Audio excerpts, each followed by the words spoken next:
Hello, my Richies, and welcome back to another episode of the Sunday Strategy Sessions here on the Make Life Rich Movement podcast. My name is Sara. I'm your host. And in today's episode, we are discussing how you can weave faith and belief into your growth journey.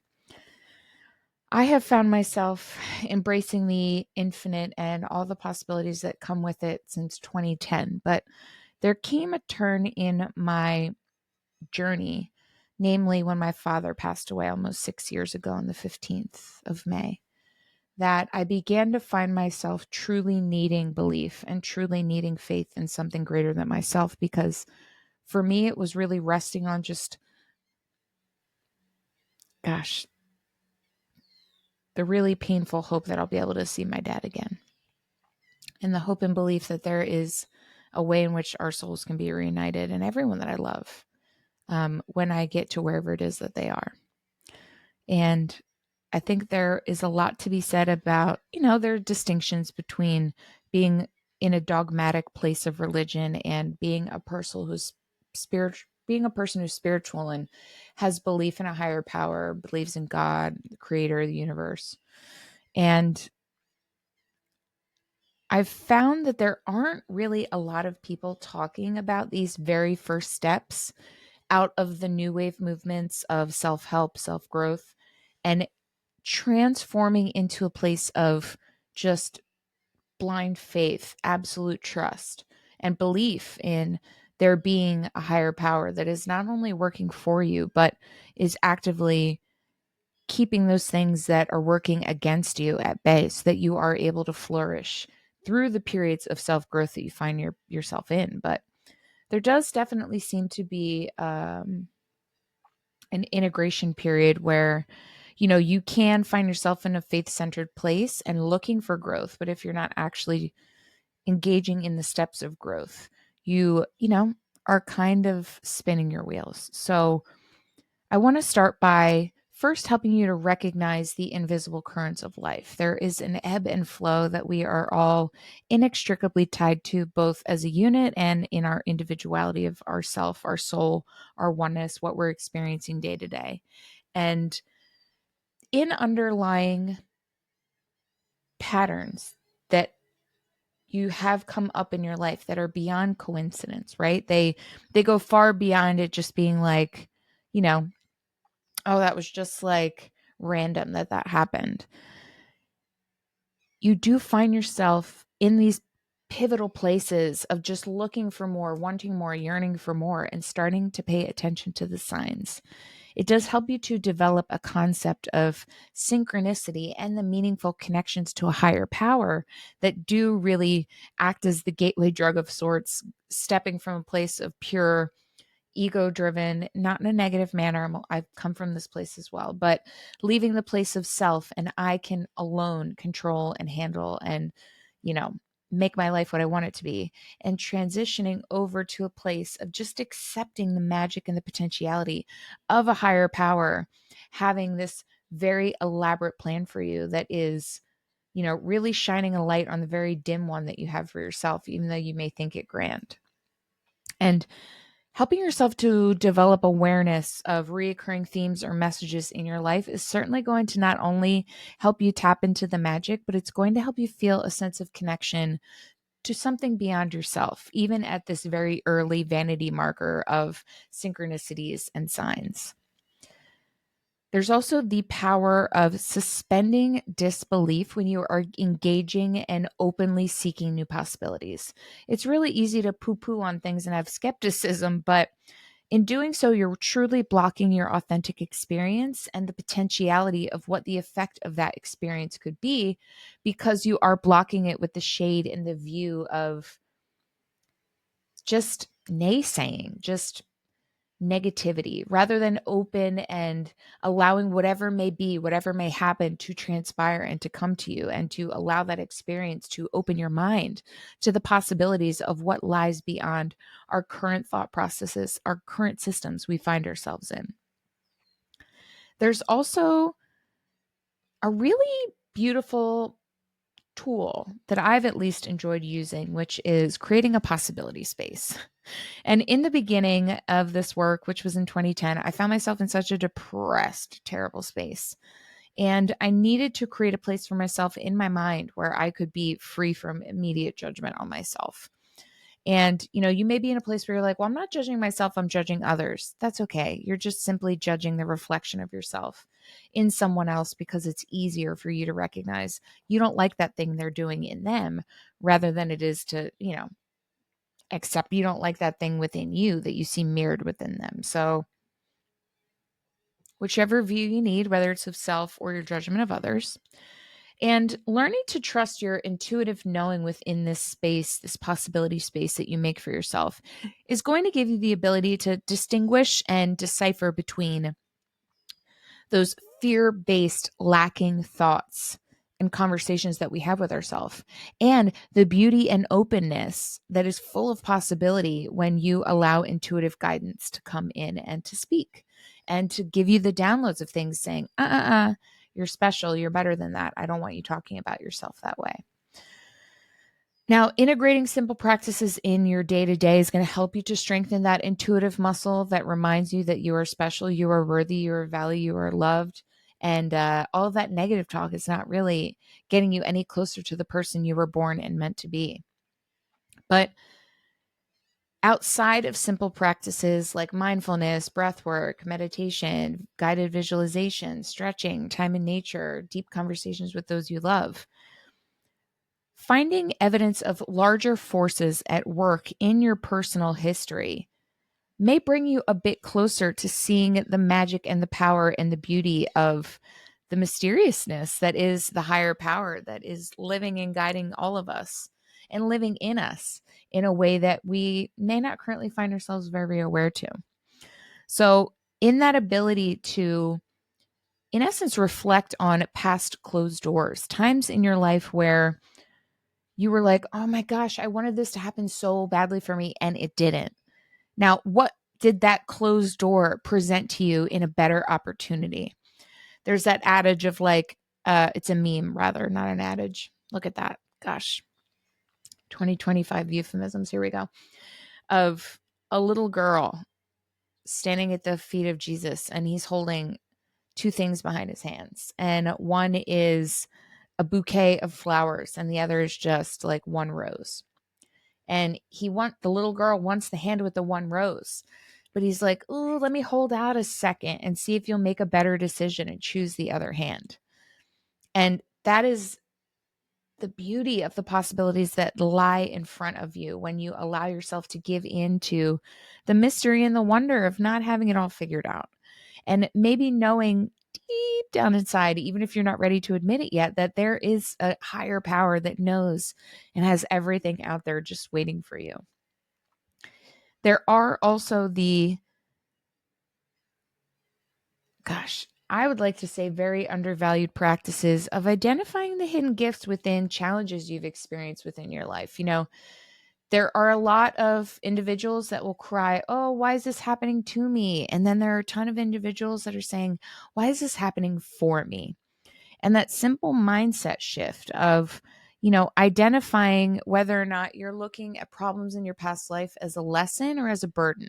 Were they an opportunity for you to grow, or were they an opportunity for you to bitch and moan and not really do too much about it? Being able to reflect on that and think about that in a manner that allows you to see how you've handled things in the past versus how you'd like to handle them in the future is a really excellent way of not only taking your track record and, clearing yourself of the guilt or the shame that may have come with that track record, but being able to use it in the beautiful form of a tool to move forward into the future towards your higher vibrational self, your more godlike self that is taking into consideration all of that past experience and bringing it into the light of a better day to where you have the ultimate faith and belief that everything is working for you and not against you. Now, approaching uncertainty as an infinite field of possibility was something I could not really wrap my head around or even engage in the thought of until my father passed away. In essence, in my brain, the minute I felt him leave his body, I truly felt him become one with everything around us. And I'll never forget that feeling. I've felt that feeling several other times in several other very different occasions, but the only thing that connects them all is God and the power that put us here and the power that takes us out of here and all the beautiful moments and the scary moments that are in between those two times. And so, how can we begin to cultivate a relationship with the unknown? For me, it was creating sacred times for connection with something greater than myself. It started with the Deepak Chopra app in 2010, meditating to his guided prompts that he had, giving myself mantras and things to say throughout the day. Sophie needs a mantra right now. It later turned into Oprah's Super Soul Sunday podcast, and then self-help books, books on spirituality, self-help, uh, getting to know yourself, Joe Dispenza, and all of those things, everything that they had in common was my connection to a greater power, and these being tools that I could use to help tap into that. It also gave me the understanding of the difference between meditation and contemplative listening. There were moments where I needed to get into meditation and just allow something to just guide me through the uncomfortable moment. I didn't really want to tap into what I was feeling. I wanted to subtly escape what I was feeling, but do so with something that was going to help me calm down and decompress so I could then later deal with what was upsetting me. But I began to notice within the process of racing to meditation, when I felt this anxiety, these pangs of suffering, and just true lacks of worth and self-love, there were moments where it became really difficult for me to quiet the mind with the meditating.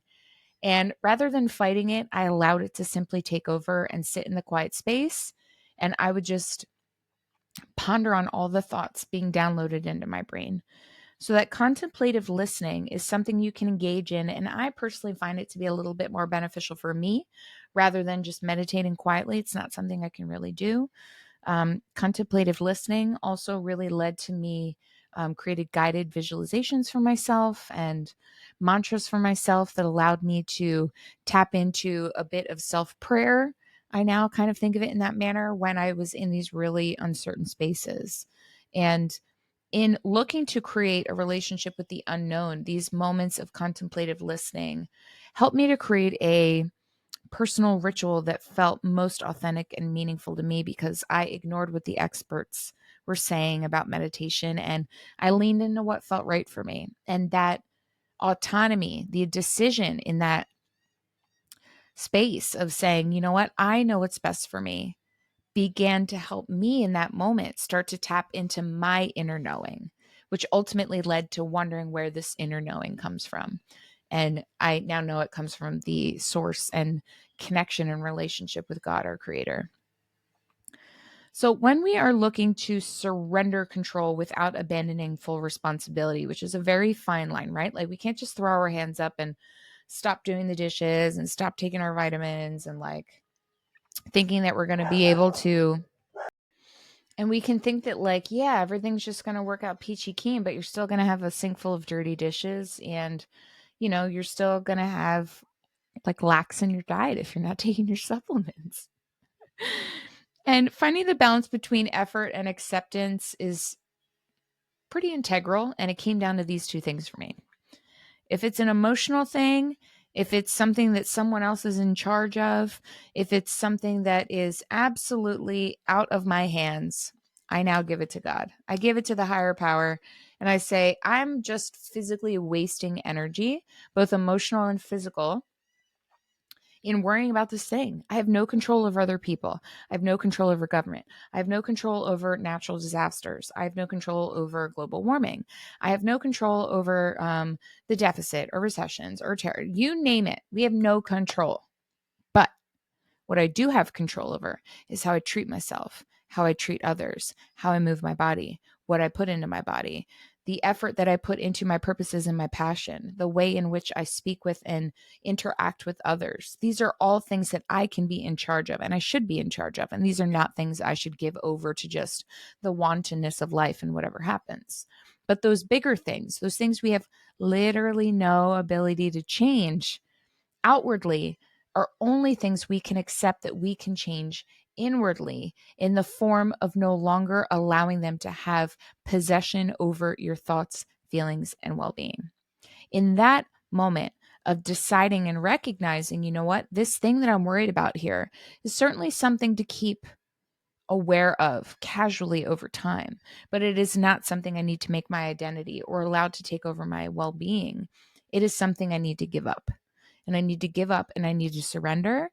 And I need to trust and know that in giving this thing up, I, at the very least, have made more room in my emotional space, my physical space, and my literal life space to be able to work on the things I can control and the things I can change.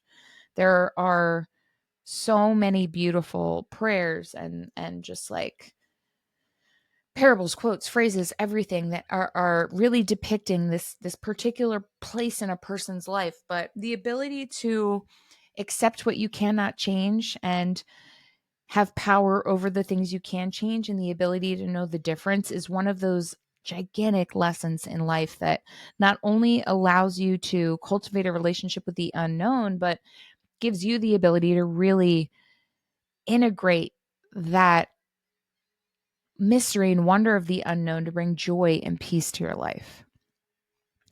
Now, when we are approaching uncertainty and we find ourselves wanting to interact, I found myself developing, we'll call it a personal language of sorts, to describe my relationship with the creator. It started off first as the universe, then it was the source, then it was the creator, then it was God, and now it's God adjacent to Jesus.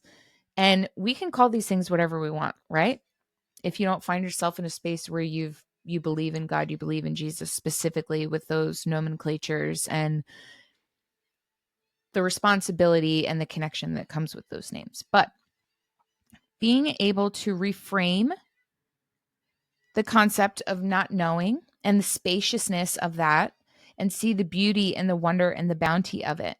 And then creating terminology that's going to help you to bridge your rational mind with your spiritual intuition and the intentions that you wish to seek moving in that direction, are really going to give you what I like to think of as the portal to the other side. This is where spirituality gets fun, right? We get to cultivate that relationship with the creator, with God, by having these conversations with them. And I call them personal conversations that you kind of get to dictate how they run and what they are, because if you don't find yourself going to church or, utilizing religious systems in that manner, then you're creating it all on your own. And for me, that's something I believe. That's where I'm at in my journey. I very much love this very personal, intimate relationship that I'm not allowing a system or an entity, a governing body to come in and kind of dictate how and what I'm going to do.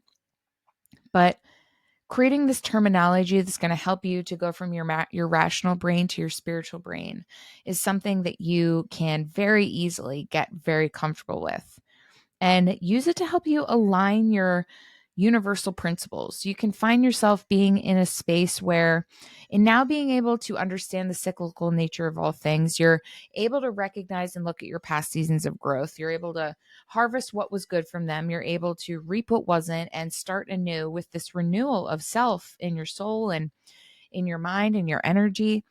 But being able to work with your natural rhythms rather than against them is a really beautiful way to just keep on flowing down the river with the ebbs and flows.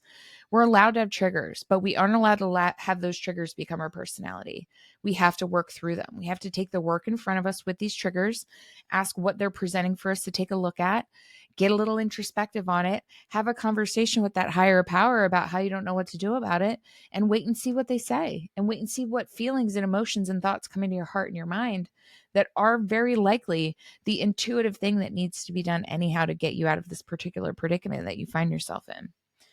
Now, when we are kind of navigating the equilibrium of giving and receiving in the universe and with God, we need to break free from scarcity thinking and embrace abundance.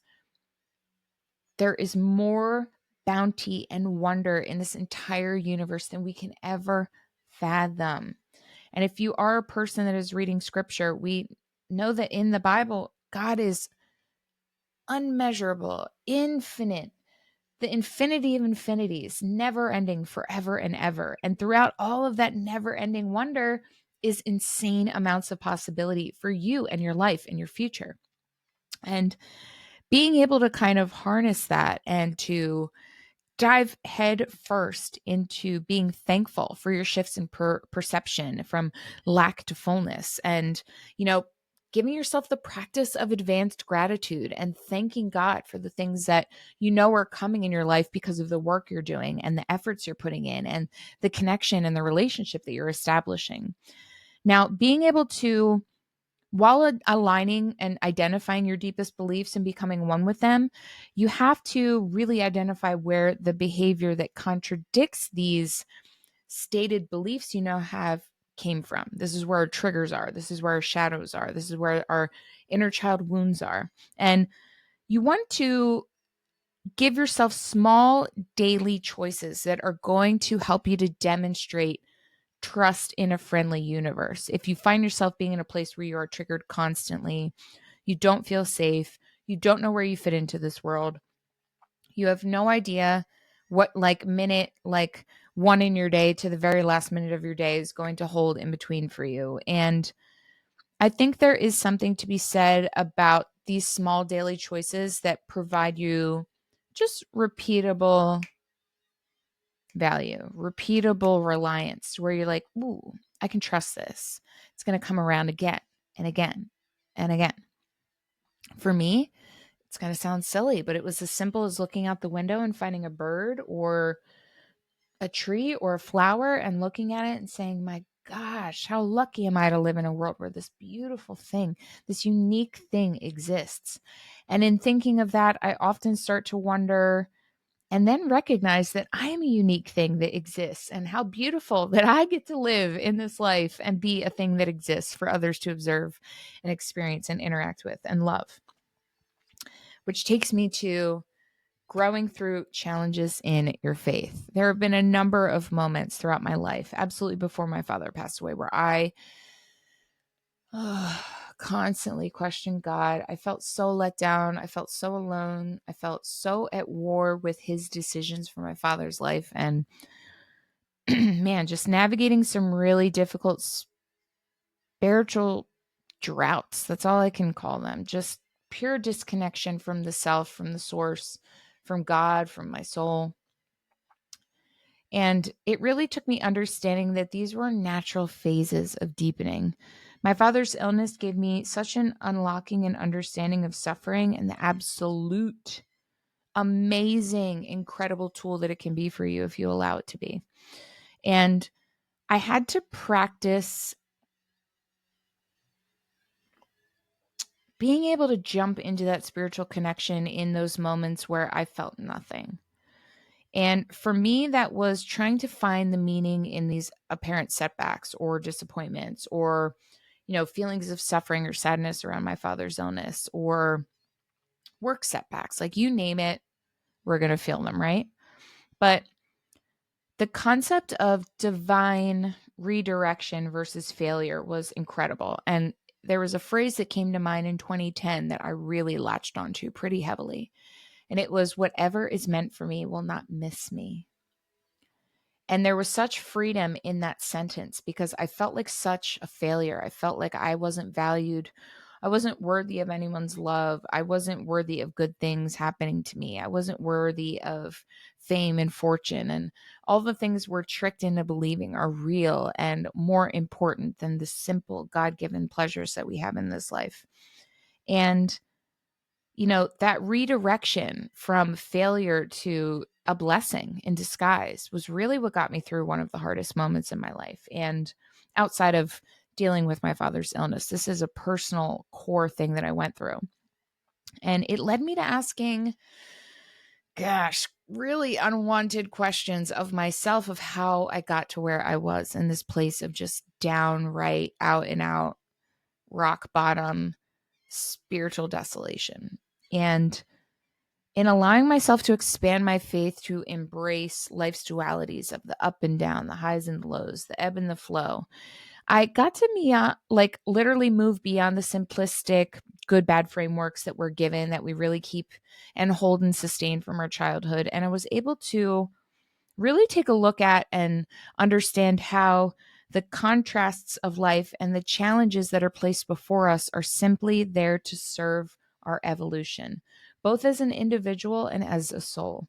And I think the benefit of being in this place is that you're often going to start to seek out others that are in a similar place. And that's going to lead you to creating a community that honors your spiritual journey rather than one that jeopardizes it and places it in peril constantly.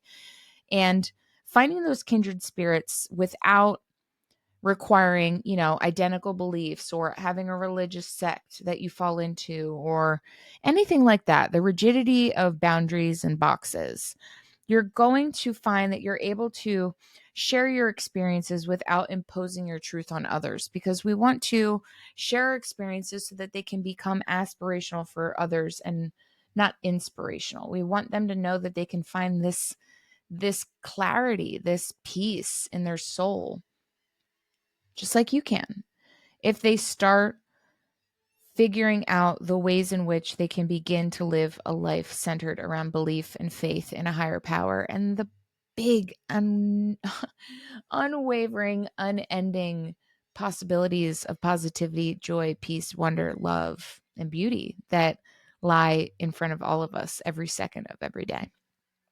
Now, this is a really deeply personal, continually evolving place that you're going to find yourself, but the starting is the best part. And if you are like, you know what, I'm picking up what you're putting down here, I really liked everything you just said, then you may want to revisit some of our older episodes if you're new here.